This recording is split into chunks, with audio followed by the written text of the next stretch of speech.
Luis Báez, welcome to the conversation today. Thank you so much for having me, John. It's a real pleasure. You're joining us from Sacramento. I'm south of Salt Lake City in Utah.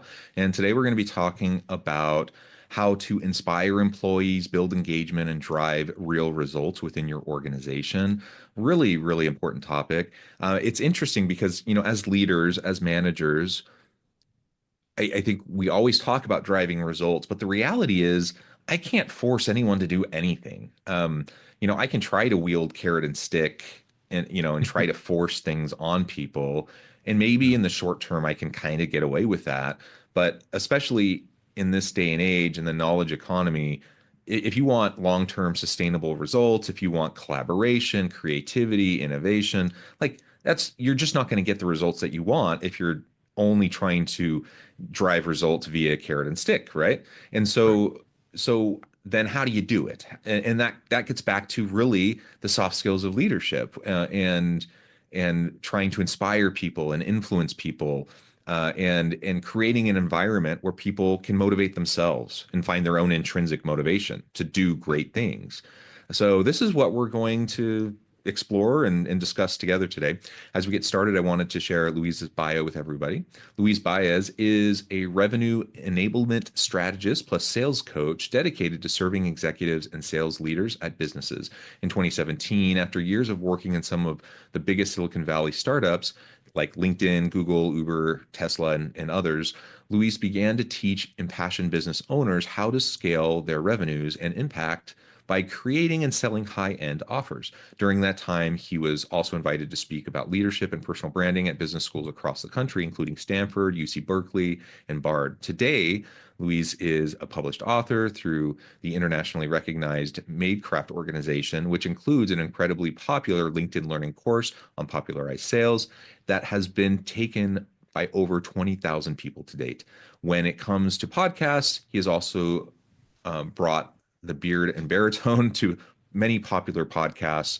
There's a lot of other things I could highlight, but I'm going to pause there. Anything you would like to highlight about yourself, your own career, your background, personal context before we dive on into the conversation?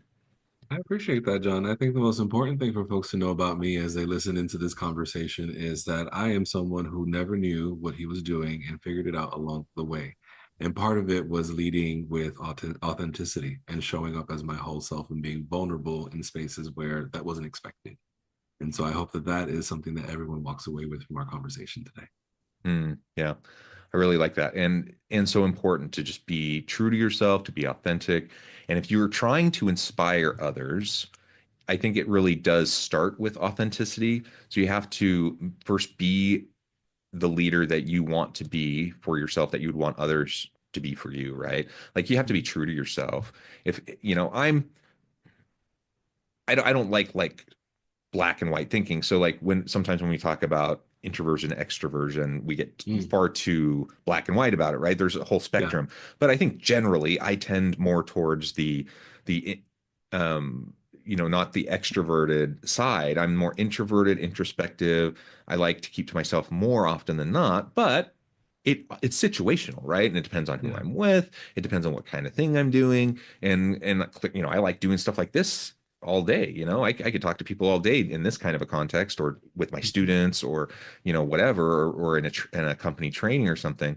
And so obviously, it's different for everyone in terms of what they're comfortable with. But I'll tell you what I'm not going to ever do or be as a leader. I'm never going to be that super, extroverted, Tony Robbins type of like inspirational person. Like you can think of like movies and depictions in media, about that charismatic leader. And it's great if that's how they are, but like that's not me. And so if I try to do that, it's just going to fall completely flat. I'm going to be inauthentic. People are going to know that. They're not going to trust me. I'm not going to be able to inspire results. And all I'm going to do is undermine my own credibility and ultimately erode trust. And it's just going to make for a bad situation. So what you said on the outset, I think, is just really, really important, as a kind of baseline, that yes, absolutely, we need to know ourselves. We need to know, there's nothing wrong with trying to grow and trying to stretch ourselves, but know yourself and know your strengths and lean into your strengths and be authentic, right? And I think that's really key. Yeah, I think that the important thing for me was, as someone who grew up in poverty and is a minority across several categories, I played the game to appease everyone when I stepped into a corporate setting, when I stepped into the Mm, sales world, and when I stepped into being an executive. And what I found is that being the good boy, being the team player, following the traditional sort of rules and social norms about how to do business was not only misaligned with who I am, but it actually worked against productivity. Right. It was a matter of, in order to break down walls and to really drive innovation, you've got to be the type of voice and the type of person and the type of energy in the room that says what needs to be said, focusing on what's right and not getting consumed with who's right. Right. And being that person took a bit of adjustment on my end. Right. I had to fall and scrape my knees a few times. But ultimately, I found that being myself and speaking my mind and daring to do so was the turning point in my career. And so I advocate for that. And I also advocate for an environment where leaders take the load off of themselves, of having to do it all, know it all, and really allow other people the opportunity to shine. yeah, I like that. Oh, because truly, especially in this day and age, of knowledge work, excuse me, of knowledge work, of really specialized expertise. If I'm leading a team, I'm not the expert in everything. I don't know. Like I'm leading a team of people, trying to help bring them together, trying to help them collaborate effectively, creating a good environment, etc. Right? And I'm managing certain things and whatnot. But ultimately, I'm not the expert. Yeah, They are. And so I yeah, need to trust in them. I need to lean on them. I need to empower them and help them to grow into their expertise and then work together, right? That's my role. If we look at a sports kind of connection here, I think of someone like Phil Jackson. mm, The Bulls coach, Lakers coach, won I don't know how many, nine NBA championships. yeah, First with Michael Jordan, six of them, and then with Kobe and Shaq in LA. What did he have? Three peats or something like that. I mean, he won just a lot, right? He won a lot yeah. of championships. And what was his superpower? It was managing greatness. Mhm. His superpower was recognizing when he had amazing talent and then helping to bring them together in a cohesive manner Yeah. where they could complement each other. And that I mean, that it may sound easy. You may say, well, if any team had Michael Jordan, they would have been amazing, and to an extent. But guess what? Mhm. Michael Jordan played in the NBA for a long time before he ever won a championship. So just having a great player doesn't get you there. You have to Exactly. have people that can then work together and tap into the diverse skills and expertise that people have and bring it together, right? And that's something that he was able to do. And he wasn't the expert. He wasn't the Michael Jordan. He wasn't the superstar. He wasn't the Kobe or Shaq, right? Yeah. But he was able to create that environment and manage the egos and all of that kind of stuff better perhaps than anyone else. And that's why he had all of that success.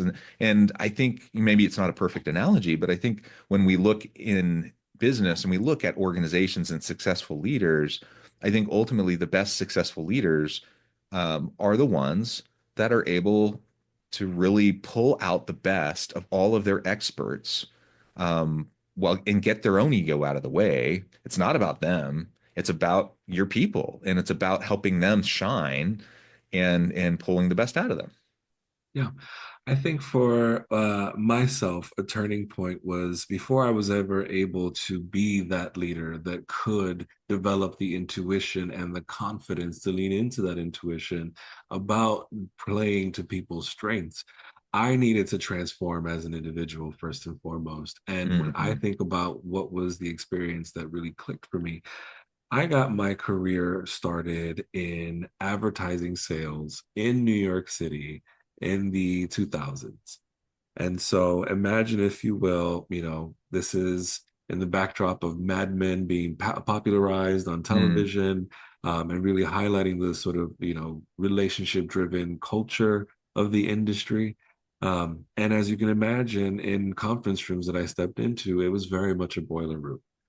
I had mm, to run the numbers, had to lay down every detail of my sales pipeline.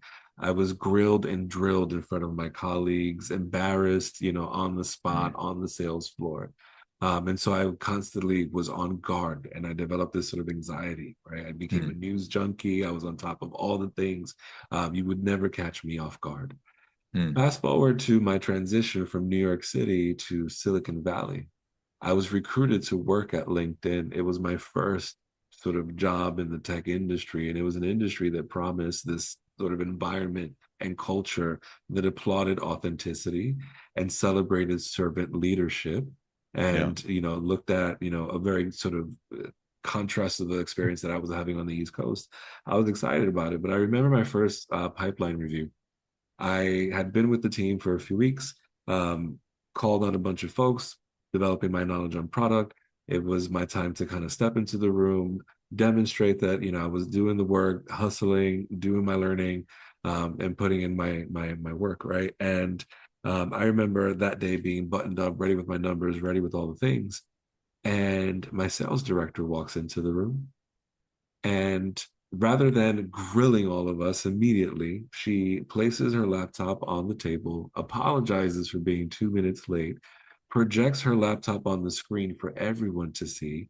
And it's this beautiful but chaotic color coded calendar that she's Mm, sharing with everyone. And she's acknowledging sort of the progress that's being made across some things, delays on other requests, and being very human about it. It's like, this is where this mm, project's at.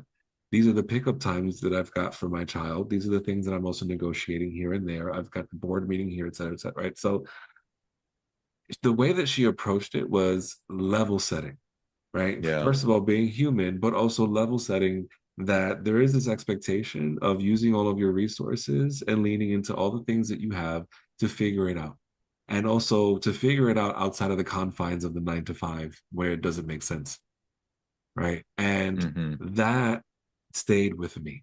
And as I ascended into sales leadership, and as I ascended into being a director of global revenue enablement at a startup, that is the lesson that I carried with me, is that I set the tone for how people operate.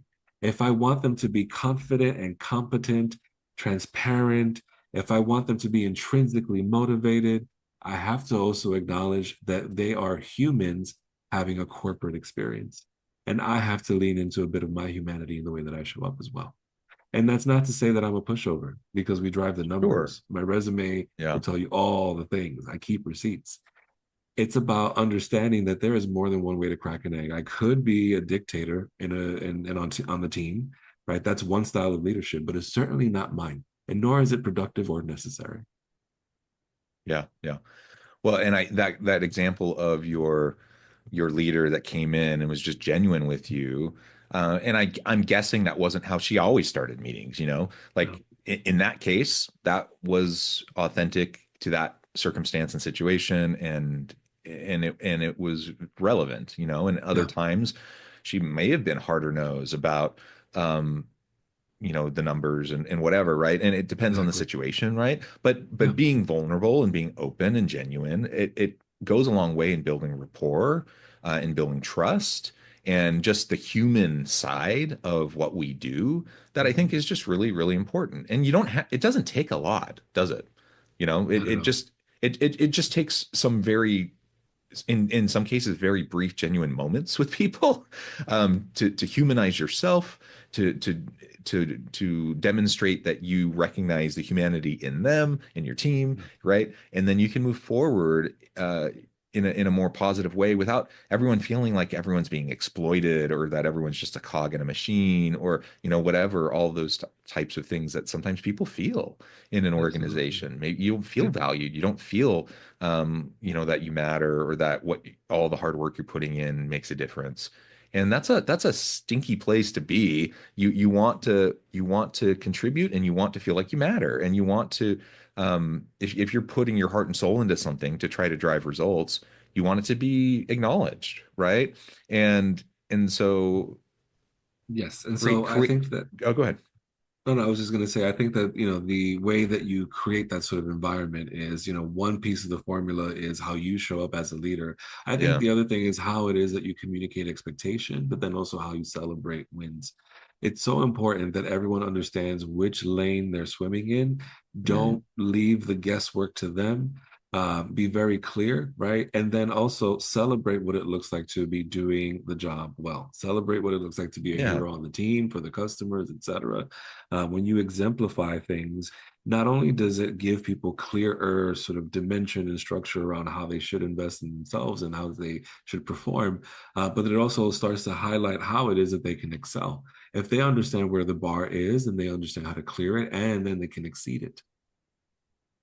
Yeah, and that really is frustrating for a lot of people when they have the motivation, they want to excel, they want to succeed, yet they really don't know how to get there. There's no clarity. And of course, there's complexity, there's nuance. We're in a messy world, and so there's never going to be perfect clarity, right? But to be able to have some level of understanding and clarity around what you're striving for, having KPIs and having goals and things that are measurable, that you're working towards, and having regular feedback and coaching sessions and things like that. All of this leads to better outcomes, right? And doing it with a touch of humanity so that people know that you care about them. You mentioned servant leadership earlier, Yeah. and I'm glad you did because some people think that servant leadership is just this, I don't know, this like uh, warm fuzzy kind of nonsense that you're just a pushover if you practice that kind of a philosophy or a mindset with your people.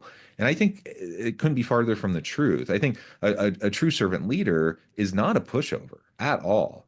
What they are is they're trying to pull out the best from their people. They get their own ego out of the way, and they're trying to develop their people and provide the support needed to make that happen. And sometimes that means you have to have hard conversations with people. Sometimes that means, sometimes it has the tough love component to it. I think about how you know, try to raise my kids. I love them to death. I'm serving them daily. I'm trying to help them become the best selves they can become, right? I'm trying to help them grow into productive, happy, thriving adults. That's what I want for people at work. They're not my kids, right? But you get what I'm saying. Like I want my team to thrive. I want individuals on my team to thrive. And sometimes they're not. And sometimes their motivations aren't there. Sometimes their work ethic isn't there. Sometimes they're distracted. Sometimes there's things that need to be addressed. And a servant leader, the difference between like a dictator and a servant leader is the dictator will just come down with the hammer uh, and bludgeon people, while the servant leader will have developed relationships, genuine, authentic relationships with their team, and be able to have those coaching conversations, those developmental conversations to proactively help people grow and develop in real time and address the issues that are present. Absolutely. I think that there is this idea that, if you're a pushover as a leader, people will take advantage of you, productivity will sink, etc. There are these assumptions that people have about what productivity entails. Mm, And I love exploring things that are counterintuitive. mm, I love what it be looking at what it looks like to swim upstream, go against the grain, do things differently, and thrive in doing things that way. And so all of the leadership examples that I had throughout my career and throughout my education were all very authoritarian. And yeah. I knew that in my gut, the people that I most admired were those folks that were so secure in themselves that they didn't project their egos in terms of, Yeah. Yeah. getting people motivated, right? I always admired those people who had gravitism, magnetism. When people want to be around you, that is a sign that there's something about the way that you reciprocate that energy and that effort, and nurture relationships that is stable and sustainable. That's the thing about the authoritarian sort of approach, is that it feels really unstable. It feels like, I'm going to be here one day and gone the next, right? And because I'm not going to be appreciated, because it will come down to a half percentage of whatever my performance is, right? And Hmm. so I'm not going to give you my best. I'm not, as a leader, going to get anyone's best, right? And so when I think about productivity, especially coming up in sales, the sort of intuition is that sales is a numbers game. It's very metrics driven, et cetera. But the thing is that there's this element of energy and intuition in the way that you engage with customers that you can't quite measure. Sure. And Yeah. if the entire team is in a rut, then your revenues are also in a rut, no matter how powerful your CRM, no matter how beautiful your marketing, right? The energy that your team brings to the relationships ultimately drives the results. And so that's also what I'm cognizant of. Like, what is that secret sauce? That secret sauce is empowering people to show up and teaching them how to lead and teaching them how to be responsible for managing, their own books of business. Hmm. Hmm. There is just so much here. We've only scratched the surface, yet I also note the time, and I'm going to have to let you go here in a few minutes. Before we start to wrap things up, I wanted to give you a chance to share with the audience how they can connect with you, find out more about your work, find out more about, your thought leadership in the space and some of the other, podcasts you've been on and writings that you've done and things like that. How can people find those? And then give us the final word on the topic for today. Yeah, I appreciate it. You can hang out with me on LinkedIn. That's certainly where I spend my time. And if you want to learn more about my work and some of the things that I've produced, you can check out learnfromluis.com and you can get access to all my programs, podcasts, and everything there. And the thing that I'll leave everyone with is, when you think about what it means, especially this day and age, in the face of AI and all the fears about Mhm. all the things happening in the economy and politically, et cetera, the more human you can make the experience, the more human you are in the way that you show up, the more grounded the experience will be for everyone else. And that's what we need right now, grounding and stability. Grounding and stability. I like that. Well said. Luis, thank you so much. It's been a real pleasure. I encourage the audience to reach out, to get connected, find out more about what Luis can do for you. Check out his many resources, all the great stuff that he puts out. And as always, I hope everyone can stay healthy and safe, that you can find meaning and purpose at work each and every day. And I hope you all have a great week.